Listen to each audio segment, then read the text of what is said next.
No accident is accidental. Once upon a time, I was working at this job and I liked it. It was okay. I was about to be promoted. And one specific particular day, I was exhausted. I was exhausted mentally, I was exhausted physically.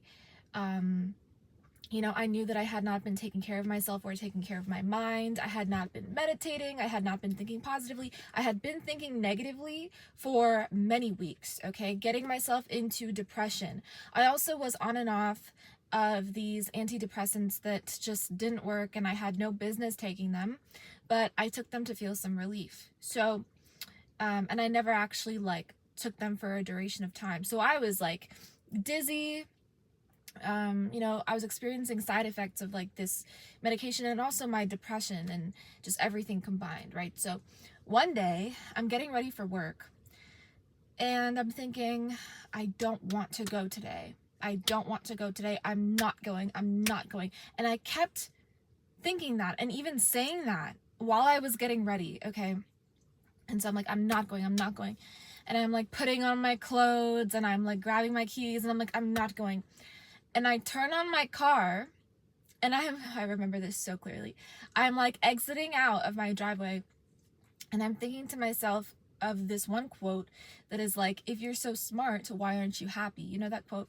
So I'm thinking of that quote and I'm yeah, why aren't I happy? I'm not happy, you know what I mean? And I'm just not doing anything about it and I don't want to do anything about it and I don't want to go to work. I don't want to do anything. Just so much negativity, right? So just hopeless case in that moment. So I'm driving, and I wasn't even about to be late or anything. I was just all ready to go. But I kept thinking to myself, I'm not going today. Nothing is gonna make me go today. As I'm driving, I stop at the stop sign, okay, to make my usual turn. I look around, you check for cars, whatever. There's nobody there. So I turn, and the next thing you know, everything is shaking, okay? I heard a loud boom and my whole body shook, you know what I mean? And my vision was I don't even remember seeing anything. I didn't see anything. And so once everything had stopped, I remember thinking I'm going to die. I remember thinking that I'm gonna die right now. And then everything stopped.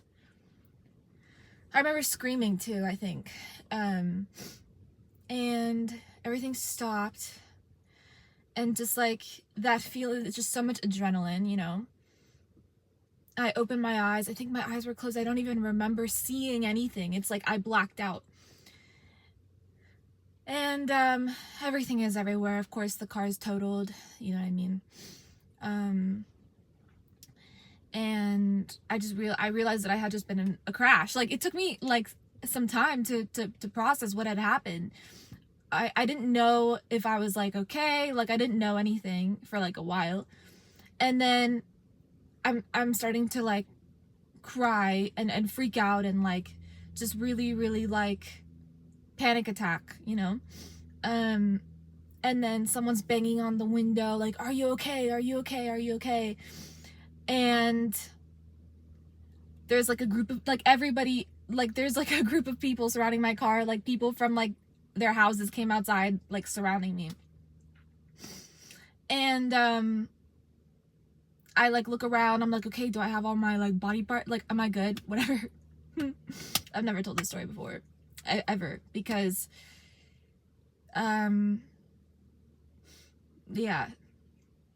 and I was fine, I wasn't fine in that moment, but eventually I was fine, right? But I had never been in that kind of situation. And the whole the next few days I don't really remember that well, because I wasn't well, I was okay physically, but at the same time I hit my head, my back, my neck, whatever. So obviously I call work and I didn't go in that day, you know what I mean? So later on down the line, I had a lot of time to think about what had happened and process it, right, in the months to come. And I realized that, like, it was because I was so negative for so long. There was so much momentum that had already built up, such that I literally attracted me not being able to go somewhere. I had repeated that sentence also that same day. But not just that, I had not been feeling happy for a very long time. I was tired of working. It was a lot of strain on me physically and mentally. Like, all these things, you know? And one thing about me that I also don't like to share with anybody, is that, you know, I also go through issues just like other people do, right? So like mental health issues is there sometimes, like physical health, like, you know, I go through phases, and it's not always easy to keep up with my health because sometimes my mental health gets in the way of me taking care of my physical health. That's why I'm such an avid exerciser and runner, and, you know, I've been course correcting this for a very long time. It's my mission to, you know, be well and to help others be well as well. But during that time, I was completely off track. Like, I wasn't at all taking care of myself or my body or my mind. I felt unfulfilled, all these things, you know. And so I literally manifested this situation to happen. Now, what I had crashed into was not like another person or like another car, thank God. So you may ask, so how does that even happen? Like, how do you lose control? And to this day, like, I do believe that it was because I was very dizzy, but yeah, so really, really horrible thing that happened, but not really, because nothing is horrible, because nothing is an accident. No accident is an accident. I attracted that situation with my negative thinking that had been building up for months, okay? I was not taking care of my vibrational state of being. I was not happy. I was not happy. I was not able to be myself. I didn't want to go, so I attracted a situation whereby I literally could not go, okay? Like, do you understand how important it is to care about how you feel? I'm telling you this story because I really, really learned from this. And I've been through situations in my life just like this that I have never told stories about, wherein I've had to learn situations about vibrational maintenance the hard way. And so, you know, it was a wake-up call for me that, hey, like, what have you been thinking about? You literally caused this to happen. You know, if you had just been more relaxed about things, you know, it wouldn't have to have led up to this happening. You may not have had to take antidepressants. You may not have had to be dizzy. You may not have had to say, oh, I'm not going to work. I'm not going to work. So much negativity I had. So the reason why I'm telling you this story is because I want you to know what I had to learn was that we are always responsible for everything that happens in our lives. I know that that sounds like a far reach. I know that sounds uncomfortable. I know that sounds like something you don't want to hear. But fortunately or unfortunately, right, in whichever case you take it, the law of attraction is always attracting. It's always working. It is a universal law. It is extremely simple to understand. It is Newton's third law of motion. Okay? And, you know, whatever you put out will come back. Every action has an equal, and opposing reaction. Not opposing in counter vibration, but opposing in the direction of the vibration. So you kick a wall, it kicks you back. You know what I mean? So that's what I was doing mentally for a very long time. So, you know, it did hit me quite hard, the experience. It made me off center for a while. And I was thinking to myself, why would, like, to God, like, why would you let this happen? You know what I mean? Like, how dare you, almost, you know? Like, how could you let this happen? Like, I never get into these kinds of situations. Like, this was not supposed to happen. It was a mistake. Like, I loved that car, you know? It was a car that I had previously. I loved that car. Like, did I love that car? I didn't actually love that car because I had taken that car in for maintenance, like, literally every few months because I was neurotic about it. And it was an electric car, and I really wanted the suspension to be good. I wanted to make sure the wheels were aligned. I was constantly taking it in to the BMW repair center for them to like look at it, examine it, like see if it's good, you know. I was neurotic about that car. And like, you know, so my vibration was not giving a vibration of gratitude. It was not eliciting a vibration of peace or calmness. I was not grateful for the car. I was not grateful for the job. Okay. I was not grateful for things that one could be grateful for. And so it was taken from me, the car, the job, all these things. And that was a hard pill for me to swallow. I had to learn that, oh my gosh, okay, literally, like, I'm extremely powerful and I'm working against myself, you know? And, of course, then I manifested like a new car and like a new job, etc. But it was a huge learning experience for me because I had to realize the power of the mind and the power of our words. I could have asked for help. I could have said, hey, I'm really like tired. Like, I want to maybe, you know, see if I can rearrange something. Like, I could have asked for help. With the car, I could have been like, hey, you know, this is the last time I'm taking it in for repair. Like, just let me know, it'll be good. I'm gonna like decide not to like keep coming back. You know what I mean? So when we accept our situation, things become much easier for us because we are living in a state of gratitude. But when we're resisting things, okay, which everything is a good thing. So when we're resisting good things, which is everything, because life is a good thing, then we attract opposing forces that will actually challenge our mental state and force us to think more gratitude, force us to be more grateful. That's what happened with me, you know. So I had to learn really, really severely that our thoughts and our words, the things that we think, you know, they travel and they actually manifest in different circumstances in our life. When I am imbalanced in any way, right, I'll notice that people come up and talk to me and bother me. Comments and things bother me. Like, just things in my reality, it feels like I'm being attacked because I am attacking myself. Okay? So when we decide to feel good and when we decide to be above our emotional state, then we can get a handle on our vibration, and then we get a handle on simultaneously everything else around us. That's the importance of managing the vibrational state. The vibrational state is our focal point of all creation. Okay? I've had so many instances like this. I've had interactions with people wherein I would start to think about them not liking me. I'm like, oh, like they hate me or something, right? And then it turns out that they actually are starting to not like me. You know, and I was like, oh, like, hey, like, you know, we just don't get along. But in reality, everything is our fault. When we take accountability for how we feel and for the things that are then happening in our lives as a result of how we feel, we sit right back in the driver's seat, no pun intended, of our reality. If I were to think, oh, like they like me, let me also be more of a help to them and let me like them back, you know what I mean? Then maybe the social dynamic would have been different. You know, so we are in control. We're so in control that we're lucky.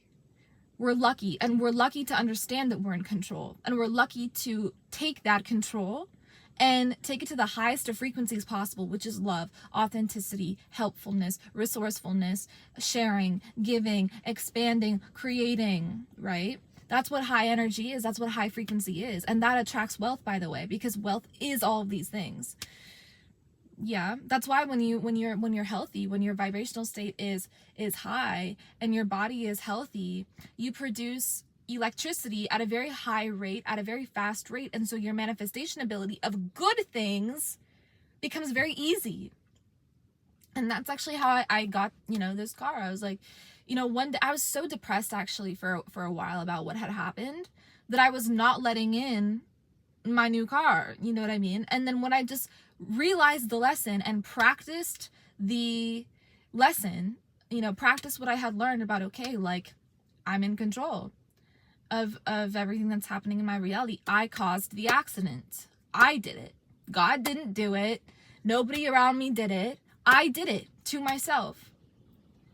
And when I started living in this way and actively using my own power for myself instead of against myself, that's when good things started coming into my life, friends and people, and like my life kind of turned. I got a new job, I got a new car, whatever. I was able to travel. Like, I've manifested like flights and stuff like that in the past few months, and I'm not like super big on traveling. Like, I'm not, but I've been traveling, and this is something that I've manifested.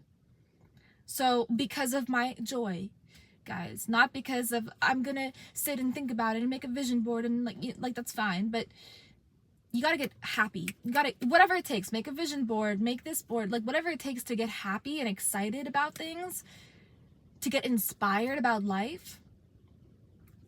I'll give you another anecdote. There was a period of time where I was so depressed. Okay, towards the end of 2024. Okay, I've been through it in life, I just don't share about it that much. Maybe I should more. I was so depressed towards the end of 2024. And because I took a loss in some way. And I was blaming people outside of me. I was blaming, like, okay, like, they caused this loss to happen, like, it's their fault, And as much as I had believed that, I stayed in my depression. But when I realized that nobody is at fault, people just make decisions and life goes on. And actually this loss opened up a new space in my life, which I talked about in a previous video. Then I realized that, okay, it wasn't a loss, it was a gain, And I forgave that person, I worked on that. And I've never been in a situation in my life where forgiveness was difficult for me, ever, until that instance. Like, usually, because I've been through enough life to have forgive people. So, like, people I was around, ex-friends, this, that, whatever, like, I've had to forgive people for, like, things that may even have seemed unforgivable to me at one point. But this thing, I could not stomach it. I could not get over it. It was a shock to my system. It felt like I was dying, because, when you lose something that you love, or somebody that you love, it's just, it takes your life, So, that was something that I had never experienced, this challenge of, like, having to forgive literally the unforgivable. So I had to work on it. I had to work on, okay, this was someone's action and I accept it and I forgive them. And it is also my fault that this happened. Not fault, but I attracted this situation of loss because I could have done more. So I'm going to also forgive myself, So a lot of work had to be done. And I realized that it is possible to forgive anybody from anything, by the way, because it's God's grace that we are operating under. So literally, we have no pretense to judge another person for their actions, nor do we have the pretense to judge our own karma, because God solidifies everything and he gives his stamp of approval upon anything, including car accidents, including losses. He approves it. It will happen. Maybe we need to learn something from it. This is how humble you should be. And this is what I learned as well. So I was very depressed, right? And so I got to a point where I was so depressed at some point in time that I couldn't act on anything, okay? There was no ability in me to take action on anything. So even just me, like, getting out of the house was like an accomplishment, I was slow to finish my work. I was slow to do anything and everything because I was extremely in pain. So in my state of non-action, I came to so many realizations, one of them being action is the most important thing that we can do in life.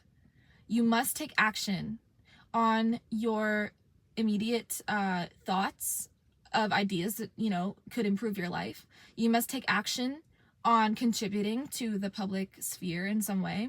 You must take action within your business. You must take action to text or call that person that you know would be a positive force in your life, and to swallow your ego and to be like, hey, can we be friends? Hey, want to be friends? Hey, let's connect, whatever. Like, that is also action that I learned that we must do. I had to learn how to take action to respond to text messages too. You know, all these things are important. They're important, you know? Like, I used to be somebody in my depression, and even before that phase, I was somebody who would take so long to respond to messages. I would, you know, not respond to people because they were not in my life anymore and whatever. Like, my ego would overpower my ability to live and be a human being, you know? And so actually that period of depression was a blessing to me, because it made me understand that I have to work on so many things within myself. I have to, you know, share my story, and I have to talk about what I've been through, and I have to be open to people, more inviting to people, less reclusive, less introverted, less in my ego and pain, less in my like stagnancy and literally non-existence. Like, I did not want to exist, and so I was not existing, you know? Nothing was appealing to me. Nothing was interesting to me. I didn't want to do anything. That's how bad it got. And it had never gotten that bad for me in my life. Like, even in previous instances where I had experienced depression, I still tried to maintain some sort of active like lifestyle, and like at least put on a front of like, I'm fine, whatever. But this time I couldn't. I literally have videos of myself sitting in front of the camera like I am right now, crying and yelling and like wailing and like talking about this situation, and just to get it out, you know, and not being able to share my story, not being able to post it, obviously, not being able to talk about it, and just being in a lot of pain, even though I wanted so desperately to like explain my situation. I even went to therapy, and the therapist was like shocked at like how bad it was, you know, my situation and like what happened. And that didn't help me. Like, I was like, okay, like you're supposed to help me. Like, you're supposed to tell me something that can help me. Like, don't tell me that my situation, don't validate me, you know? So yeah, I really made myself alone, you know? I was quite alone in that, because I made myself alone in that situation. In reality, I actually also could have like literally reached out to everybody that I knew in my phone contacts, which is full. I cannot add another contact to like my primary phone, you know, like it's full. So I had like an abundance of resources and people to talk to be like, hey, like I'm actually like struggling and like kind of want to end my life. I'm in this situation. Like, can you like just like talk to me? You know what I mean? But I don't think ever done that before. And that's not like a normal thing to do, you know? So instead I tried going to therapy. I was prescribed like Zoloft, like all these things. And I've been prescribed like everything under the sun, that I've taken like none of it. You know what I mean? Because like, I just, I don't know, there's like a blockage there or whatever, but I just don't need it at this point. I'm not for it. I'm not against it. Personal preference, but I just have not taken any of it. But, you know, so, but none of it was like effective for me. You know, what was effective for me was time, number one. Number two, analyzing myself in the situation. Number three, even filming YouTube videos of me venting and like not uploading them. Number four, working on my business, creating more sales funnels, talking with clients. I would have one-on-one meetings with clients, and I would be able to help them through their situation while I was dying. But it gave me fulfillment, and it gave me self-belief in that I can help someone else. So my life is not like done, you know, like my life is not over, you know? So yeah, that was my situation towards the end of 2024. I also lost like all of my files on one of my devices, and that was kind of like the cherry on top, you know? It had like all the memories of what I had lost, and it was all gone. Those pictures and videos were all gone, so all those memories were gone. So it's like, okay, this is a really good thing and a really bad thing, or it's either one. I can't like figure it out yet, but I have nothing to do but like literally laugh at like life and my situation and what I've attracted. Like, I've attracted L's on top of L's on top of L's. It also taught me that you don't have to wait for things in your life to be perfect before you can be happy, because life already literally is perfect right now. It's just that you don't see the perfection within it. And I don't know about you, but I'm such a perfectionist. Like, I'm such a, I really want things to be perfect, and my way of thinking is like very stubborn. So maybe these things had to happen for me to actually let the good in my life and be more open to experiences, take action instead of inaction, stop giving so much power to depression, being more open with people. I had to learn how to forgive something that was seemingly unforgivable, all these things.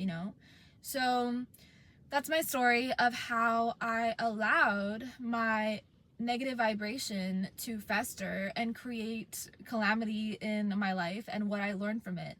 I learned that a high vibration is the healthiest thing we can do for ourselves, for the people around us, for the world, and for our bank account, for everything, you know? And there's so many things in life that we can like find faults with, so many things we can disagree with. It's easy to be negative. It's easy. It doesn't require any effort, to give into depression or negativity. It's easy to stay down. What is difficult and challenging, and therefore more valuable, is to rise above your vibrational state, right? To understand that you are the everlasting soul that is not determined by their current circumstances. You create your circumstances, including car accidents, including losses, whatever. And understand that you are always in the driver's seat, and then you operate with that power, right? So you go out into the world and you give to people, you help people, you reach out to people, you text people back, you are active, you are a participant in your life. And for so long, I was not a participant in my life. I was living my life as if it was someone else's, really, and I was just as disconnected as possible from everything, because I was bored and unsatisfied and unhappy. And instead of going to work with a positive attitude, that I was going to be around people that I actually really loved. Like, I've always loved everybody that I've met and like worked with. Instead of reveling in that love, I chose to be unhappy, and I chose to be tired, and I chose depression. Like, I literally chose it, and I made it my reality. And it manifested as calamity, as loss, as accidents, whatever.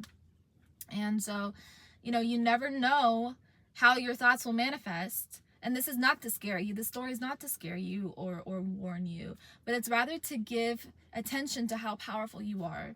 Very powerful. Very powerful.